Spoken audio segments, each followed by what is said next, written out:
So welcome back to my channel and you are watching English Flight and I am Partojit Bora. So today I am bringing for you very revolutionary chapter of your course Indigo. So that chapter is authored by Louis Fisher. So Louis Fisher likha attaitko important chapter. The chapter talks about revolution. The chapter talks about redemption. The chapter talks about changes. এই চেপ্টাৰটোৱে আমাক ক'ব বিপ্লৱৰ কথা, এই চেপ্টাৰটোৱে আমাক ক'ব পৰিৱৰ্তনৰ কথা, এই চেপ্টাৰটোৱে আমাক ক'ব শোষণৰ কথা। সো এই চেপ্টাৰটো তোমালোকৰ কোৰ্সৰ এটা important document of Indian freedom movement. ভাৰতীয় যি সংগ্ৰাম, ভাৰতৰ যি স্বাধীনতা সংগ্ৰামৰ এটা ডকুমেণ্ট এই চেপ্টাৰ চম্পাৰণ ডিষ্ট্ৰিক্ট লৈ যি সত্যাগ্ৰহ আৰম্ভ হৈছিলে। এই চেপ্টাৰটোত কৃষকক কেনেকৈ ব্ৰিটিছসকলে সেই কলনিয়েল ৰুলটোৰ কথা when British was in India, when British ruled us, during that time, suppose how British rule, how British oppressed a very simple innocent peasant of my beautiful country. মোৰ এই ধুনীয়া দেশত কিদৰে ব্ৰিটিছে আমাৰ কৃষকক কেনেকৈ আক্ৰমণ কৰিছিলে, কৃষকক কেনেকৈ অত্যাচাৰ কৰিছিলে মানসিকভাৱে আৰু আৰ্থিকভাৱে, তাৰ ওপৰত এটা কাহিনী, তাৰ ওপৰত এটা সঁচা কাহিনী, এটা সঁচা এটা ৰিয়েলিষ্টিক বেকগ্ৰাউণ্ডত বনোৱা এটা কাহিনী। গতিকে এই চেপ্টাৰটোৱে বহুতখিনি ইম্পৰ্টেণ্ট কথা তোমালোকলৈ আনিব মই ভাবোঁ। গতিকে মই মূলতে ক'ব বিচাৰোঁ চেপ্টাৰটোৰ মূল কেৰেক্টাৰ্ছবোৰ। চেপ্টাৰটোত আমি গম পাওঁ, আমি সকলোৱে জানো Mahatma Gandhi is the hero of the chapter. তেওঁক লৈ পেলাই চেপ্টাৰটো আৰম্ভ হৈছে আৰু তেওঁক লৈ চেপ্টাৰটো শেষ হৈছে আৰু তেওঁৰ ৰাজনৈতিক জীৱনৰ আটাইতকৈ গুৰুত্বপূৰ্ণ কথাটো আমি চেপ্টাৰটোত গম পাওঁ। So' his political achievement is attach with the chapter. কাৰণ এই চেপ্টাৰটো, এই কাহিনীটোৰ পিছতেই মহাত্মা গান্ধী ভাৰতবৰ্ষত জনপ্ৰিয় হয় আৰু তেওঁ ৰাজনৈতিক জীৱন আৰু ব্ৰিটিছক বিৰুদ্ধে যি যুঁজ, এই যুঁজখন আগবাঢ়ে এই চেপ্টাৰটোৰ পাছত, অৰ্থাৎ এই কাহিনীটোৰ পাছত। গতিকে কাহিনীটো কিমান গুৰুত্বপূৰ্ণ হ'ব পাৰে। গতিকে ইয়াত ৰাজকুমাৰ শুক্লা এজন সাধাৰণ কৃষক, ফ্ৰী হোল্ডাৰ, ইয়মেন, এজন সাধাৰণ কৃষক, তাৰপিছত শ্বেয়াৰ ক্ৰপাৰ্ছ, মহাত্মা গান্ধী, ৰাজেন্দ্ৰ প্ৰসাদ, লয়াৰ্ছ, এই সকলোবোৰ কেৰেক্টাৰ আমি ইয়াতে পাম। কিন্তু মই প্ৰথমতে ষ্টাৰ্ট কৰিব বিচাৰোঁ লুইচ ফিচাৰে লিখা এই কাহিনীটো। চ' লুইচ ফিচাৰে কিয় এই কাহিনীটো লিখিছিলে? Because of that Louis Fisher, this story is being derived from the life of Mahatma Gandhi. Mahatma Gandhi, life of Mahatma Gandhi কিতাপখনৰ পৰা এই কাহিনীটো, এই অংশটো তুলি অনা হৈছে। চ' কুৱেশ্যন আহিব পাৰে, from where did this piece of story or this chapter derive? So we must write that this chapter is derived from the book The Life of Mahatma Gandhi. আৰু লাইফ অফ মহাত্মা গান্ধীৰ পৰা অনা হৈছে আৰু এইখনেই হৈছে মহাত্মা গান্ধীৰ ওপৰত যিমানবোৰ কিতাপ ওলাইছে ওৱান অফ দ্য বেষ্ট, সেই সকলোবোৰ ভিতৰত not one of the best of among.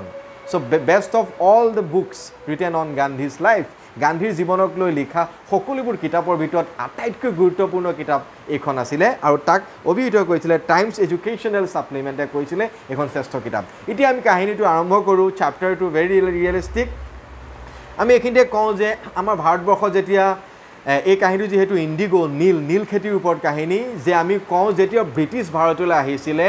তেতিয়া ব্ৰিটিছে দেখা পাইছিলে ভাৰতবৰ্ষৰ যি সম্ভাৱনীয়তা, যি পচিবল ক্ৰপছ আছিলে তাৰ ভিতৰত one of the most possible crops আছিলে হোৱাট? ইণ্ডিগো কাল্টিভেশ্যন। আৰু ভাৰতবৰ্ষই ব্ৰিটিছ অহাৰ আগৰ পৰাই ভাৰতবৰ্ষৰ ইণ্ডিগো, আমাৰ নীল, দেশ বিদেশৰ বিভিন্ন বজাৰ দখল কৰিছিলে। গতিকে এইটো ইম্পৰ্টেণ্ট কথা। আৰু 1859ত ভাৰতবৰ্ষত যি নীল বিপ্লৱ আৰম্ভ হৈছিলে আৰু সেইটো হৈছিলে যে কাৰণ ভাৰতৰ ইণ্ডিগো ইমান এটা প্ৰফিটেবল বিজনেছ আছিলে, তাৰ ওপৰত কমিশ্যন বনোৱা হৈছিলে only because of safety of indigo cultivation. So' that is the background, এইটো তোমালোকে জনাৰ খুব প্ৰয়োজন। তাৰপিছতে আমি আৰম্ভ কৰিম যে মহাত্মা গান্ধী চ' ইয়াতে নেৰেটৰ হৈছে অথৰে নিজে বৰ্ণনা কৰোঁতাও হৈছে ইজ দ্য নেৰেটৰ। চ' তেওঁ কৈছে when I first visited Gandhi in 1942 at his ashram, যেতিয়া মই গান্ধীক 1942ত মই আশ্ৰমত লগ পাইছিলোঁ। তেওঁ আশ্ৰম ক'ত লগ পাইছিলে? সেৱাগ্ৰামত যেতিয়া মই গান্ধীক লগ পাইছিলোঁ in central India. So' ৱেৰ is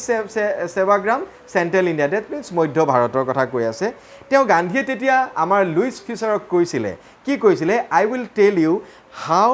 it happened that I decided to urge the departure of the British. It was in 1917. আৰু তেতিয়া গান্ধীয়ে লুইছ ফিছাৰক কৈছিলে যে মই আপোনাক কম যে কি ধৰণে মোৰ ব্ৰিটিছক ভাৰতৰ পৰা আঁতৰি যাবলৈ ব্ৰিটিছক ভাৰতেই যোৱাৰ চিন্তাটো মোৰ কেতিয়া আহিছিলে আৰু সেই বিষয়ে মই আপোনাক কম আৰু এই কাহিনীটো হৈছিলে 1917 very important to the point আৰু এইখিনিতে এটা ইম্পৰ্টেণ্ট তোমালোকে পইণ্ট লিখি ল'ব পাৰে যে Mahatma Gandhi when did Gandhi return to India আমি সকলোৱে জানো মহাত্মা গান্ধী সাউথ আফ্ৰিকা লণ্ডনত আছিলে কিন্তু তাৰপিছত ভাৰতবৰ্ষলৈ কেতিয়া আহিছিলে গান্ধীয়ে 1915 মহাত্মা গান্ধী ভাৰতলৈ আহিছিলে আৰু তাৰ পিছতে 16 এক বছৰ পিছতে এই সম্পূৰ্ণ ঘটনাটো সংঘটিত হৈছিলে গতিকে এই সম্পূৰ্ণ ঘটনাটো মহাত্মা গান্ধীৰ ইণ্ডিয়াছ পলিটিকেল কেৰিয়াৰ ভাৰতবৰ্ষত থাকি যি ৰাজনৈতিক যি উত্থান তাৰ লগত আটাইতকৈ টাৰ্নিং পইণ্ট আছিলে চম্পাৰণ সত্যাগ্ৰহ আৰু চম্পাৰণ সত্যাগ্ৰহটোক আমাৰ এই কাহিনী যিটো আমি পঢ়িম এইটো কোৱা হয় India's first civil disobedience movement ভাৰতৰ প্ৰথম আইন অমান্য ভাৰতৰ প্ৰথম আমি যিটো কওঁ আইন অমান্য আন্দোলন প্ৰথম সূত্ৰপাত চম্পাৰণত হৈছিলে গতিকে এইকেইটা ইম্পৰ্টেণ্ট ইনফৰ্মেশ্যন তাৰপিছত গান্ধীৰ এতিয়া আৰম্ভ কৰিলে নেৰেটৰে he had gone to the December 1916 annual convention of the Indian National Congress Party in Lucknow so' 1915ত অহাৰ পিছত গান্ধীয়ে তাৰপিছত 1916ত যি লক্ষ্ণৌত ভাৰতীয় কংগ্ৰেছ আমি জানো 1885ত আমাৰ জাতীয় কংগ্ৰেছ স্থাপন হৈছিলে আৰু Mahatma Gandhi is a active worker of Indian National Congress আৰু 1916ৰ লক্ষ্ণৌৰ সেই কংগ্ৰেছৰ সভালৈ মহাত্মা গান্ধী গৈছিলে There were 2,301 delegates and many visitors. That 2,301 delegates means আমি জানো delegates means the representatives যি প্ৰতিনিধিত্ব কৰে so তাত 2,300 above delegates আছিলে আৰু visitors আছিলে during the proceedings Gandhi recounted a peasant came up to me looking like any other peasant in India poor and emaciated and said I am Rajkumar Shukla আৰু গান্ধীয়ে তাত বৰ্ণনা কৰিছিলে যে এজন কৃষক আহিছিলে সাধাৰণ কৃষক বেলেগ হাজাৰটা কৃষকৰ দৰে আৰু তেওঁ আহি পেলাই আৰু তেওঁ খুব দুখীয়া আছিল আৰু খুব ক্ষীণ আছিলে ইমাচিয়েটেড মিন্স ভেৰি থিন এণ্ড উইক আৰু মোক কৈছিলে যে আই এম ৰাজকুমাৰ শুক্লা মই ৰাজকুমাৰ শুক্লা এই ৰাজকুমাৰ শুক্লা এটা ইম্পৰ্টেণ্ট কেৰেক্টাৰ হয় মহাত্মা গান্ধীৰ পিছতে মেইন কেৰেক্টাৰ যদি কথা কওঁ আমি ৰাজকুমাৰ শুক্লা অফ দিছ চাপ্টাৰ আৰু ৰাজকুমাৰ শুক্লা চ' তেওঁ কৈছিলে গান্ধীক যে আই এম ফ্ৰম চম্পাৰণ মই চম্পাৰণৰ পৰা আহিছিলোঁ and I want you to come to my district আৰু মই বিচাৰোঁ যে আপুনি মোৰ লগত মোৰ ডিষ্ট্ৰিক্টলৈ যাব লাগে Gandhi head never hard of this place আৰু গান্ধীয়ে মই কৈছোঁ 1915ৰ প্ৰথম ভাৰতলৈ আহিছিলে বহুদিন ভাৰতত নাছিলে ব্ৰিটিছ বা চাউথ আফ্ৰিকাত আছিলে গান্ধী চাউথ আফ্ৰিকাত ডাইৰেক্ট ইণ্ডিয়া আহিছিলে তাৰপিছত গান্ধীয়ে বহুত দিন হয়তো এই চম্পাৰণ ডিষ্ট্ৰিক্টখনৰ নামেই শুনা নাছিলে গান্ধীয়ে It was in the foothills of towering Himalayas near the kingdom of Nepal. আৰু চম্পাৰণ আছিলে বিহাৰত আৰু নেপালৰ কাষত অৰ্থাৎ হিমালয় যিটো ফুটহিলছ আমি যদি কওঁ হিমালয় ফুটহিলছ অৰ্থাৎ হিমালয় পৰ্বতৰ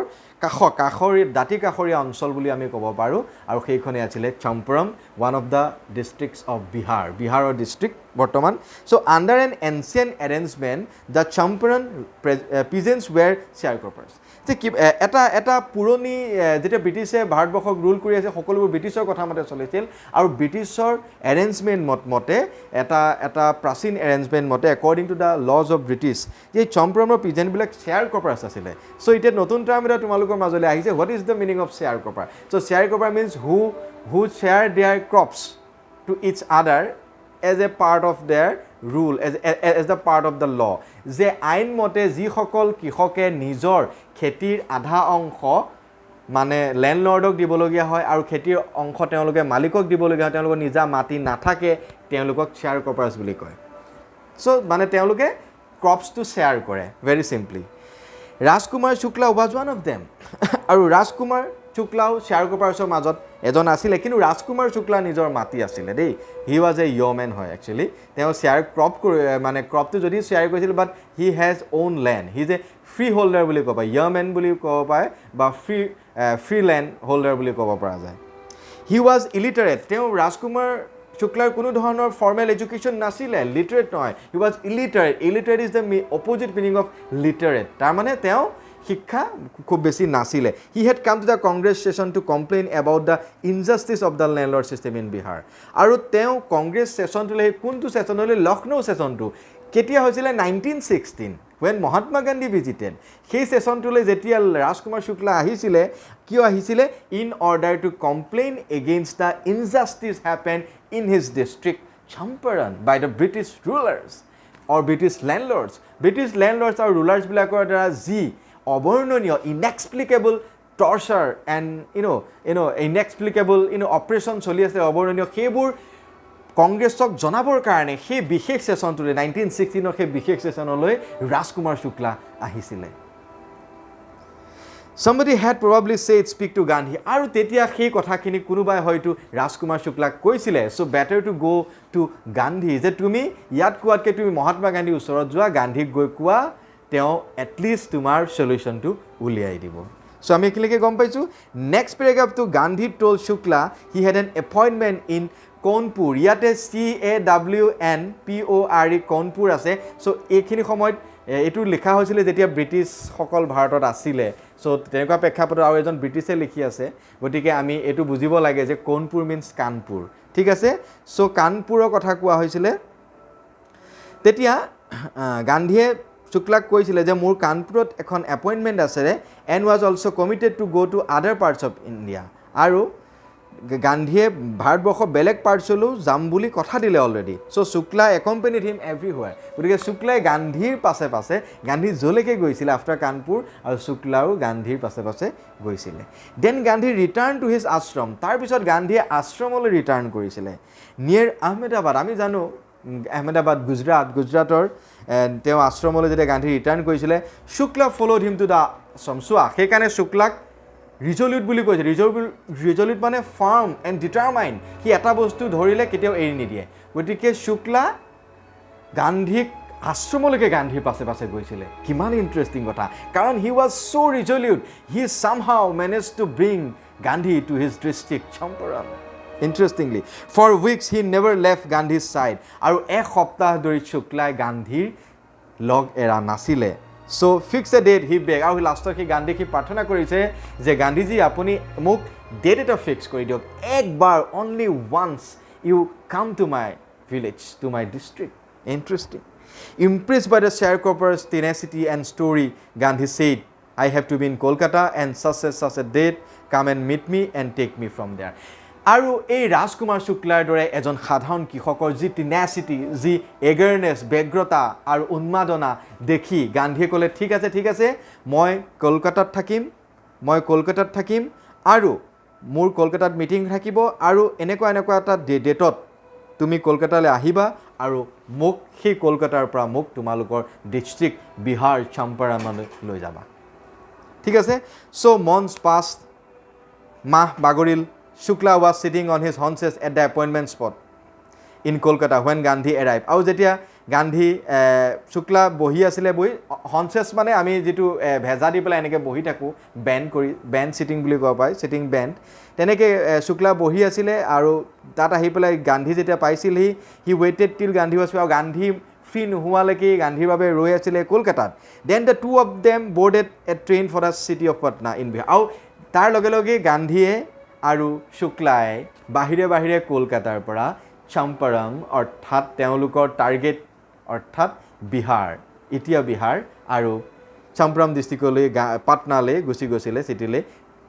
there Shukla led him to the house of a lawyer আৰু তাত শুক্লাই লৈ গৈছিলে গান্ধীক এজন লয়াৰৰ ঘৰলৈ আৰু সেই লয়াৰজন কোন ইণ্টাৰেষ্টিং কুৱেশ্যন আহে he was the first president of India Rajendra Prasad so' এইখিনিতে আমি কাহিনী কৈ শেষ কৰিম এতিয়া মই বোৰ্ডত কিমান বস্তু লিখাইছো মই দেখাব বিচাৰিছো ইণ্ডিগো আমি ৱৰ্ড মিনিং আৰু Louis Fischer writer delegates representatives আৰু ৰিকাউণ্টেড